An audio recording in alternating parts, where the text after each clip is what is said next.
අද රිපෙයාර් එකට ඇවිල්ලා තියෙනවා no power වුණ MSI gaming motherboard එක. මේ motherboard එක තමයි H87G43 කියන chipset එක තියෙන motherboard එක. 4 gen chipset එකක් තමයි මේ motherboard එකේ තියෙන්නේ. ඉතින් guys අපි මේ motherboard එක දැන් power දීලා තියෙනවා. අපි බලමු මොකද වෙන්නේ කියලා.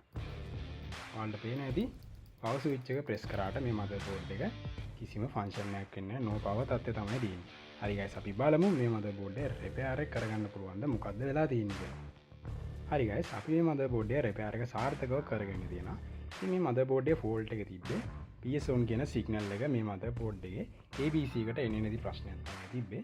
ඉතින් අපි guys මේ repair එක සාර්ථකව කරගෙන තියෙනවා. අපි දැන් බලමු මේ motherboard එක power on කරලා display එනවාද කියලා.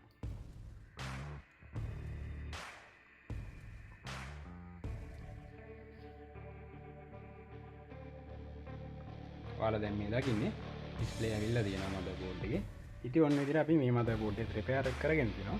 ඔයාලගේ gaming motherboard තියෙනවා නම් ඒ වගේ normal motherboard ඕන motherboard එකක් අපි repair කරනවා. ඔයාලට පුළුවන් අපිව දැන්ම contact කරගන්න. one day තමයි අපි මේ motherboard එක repair කරලා දුන්නේ.